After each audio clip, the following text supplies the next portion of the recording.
Welcome to Padmaja foodie channel. आज आपण दोडक्याची भाजी करूया।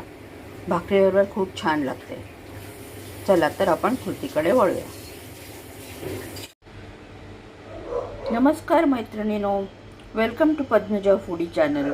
आज आपण दोडक्याची भाजी करूया भाकरीबरोबर। थोडी रस्सा भाजी करूया, छान लागते। त्याच्यासाठी हे दोडके घेतलेत मी 3 आणि ही थोडी तुरीची डाळ भिजत घातली। खरं चण्याची डाळ टाकतात, पण आज मी तुरीची डाळ टाकते। तर चला आता ह्याची आधी सालं काढून टाकूया। हे बघा, साली काढून ठेवल्यात आणि हा दोडका असा इथे साली काढून ठेवून दिला। तर ह्याच्या आपण फोडी करायच्या बारीक। आता या साली टाकून नका देऊ, ह्याची चटणी खूप छान होते। मी मागच्या व्हिडिओमध्ये मागच्या दोडक्याच्या सालींची चटणी दाखवली ती मागच्या व्हिडिओमध्ये, ती मी तुम्हाला हवं असलं तर डिस्क्रिप्शन बॉक्समध्ये त्याची लिंक देते। असे चिरून घ्यायचे, तुम्हाला हवं आहे तसं फोडी करा। आम्हाला बारीक आवडतात म्हणून बारीक केलं।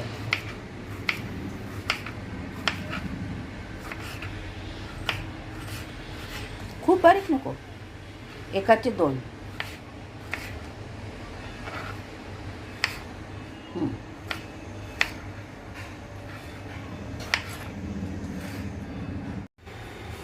तेल तापत ठेवलंय, आता फोडणी देते।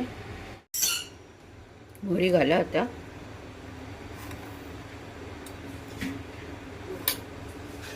त्यानंतर हिंग,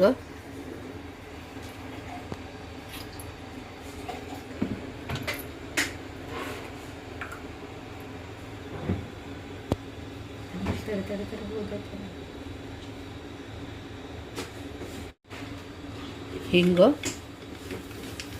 हळद थोडी, कढीपत्ता,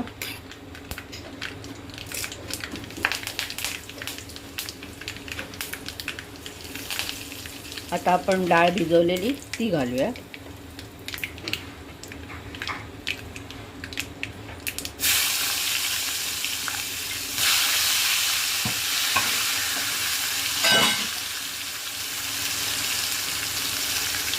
आता दोडक्याच्या फोडी,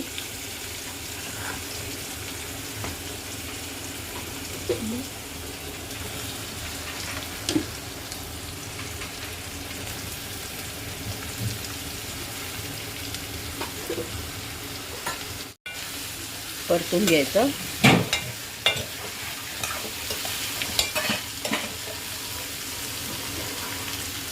आणि झाकण लावून शिजत ठेवायचं। आता भाजी थोडी शिजली आहे, तर आता आपण याच्यात मीठ, तिखट आणि मसाला घालूया। मीठ 1 चमचा,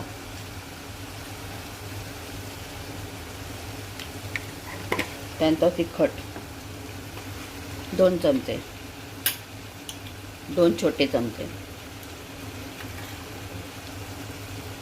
बस। परता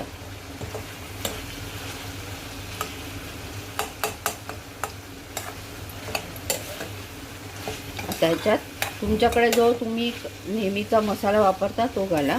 आता माझ्याकडे काळा मसाला आहे, तो थोडासा मी घालते।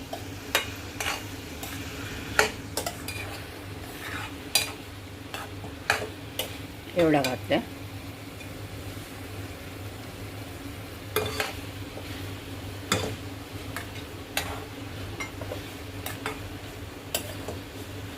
थोडं पाणी शिंपडूया, कारण थोडी रस्साभाजी भाकरीवर खायची म्हणून रस्साभाजी करायची आहे, तर थोडं पाणी शिंपडूया आपण। थोडं अजून रस्सा व्हायला पाहिजे ना थोडा, बस। आता झाकण लावून परत वाफ आणूया। भाजी शिजली आहे, आता वरतून आपण थोडं खोबरं घालूया। खोबरं नसलं तर तुम्ही दाण्याचं कूट घाला। माझ्याकडे आत्ता आहे ओलं खोबरं, तर ओलं खोबरंच मी घालते। झाली तयार आहे आपली दोडक्याची भाजी। भाकरीबरोबर, पोळीबरोबर, भाताबरोबर, सगळ्याबरोबर छान लागते. कोणाला आवडतो त्यांनी ह्या वेळेला थोडा गूळ घालावा. आम्हाला गूळ नाही आवडत म्हणून नाही घालत.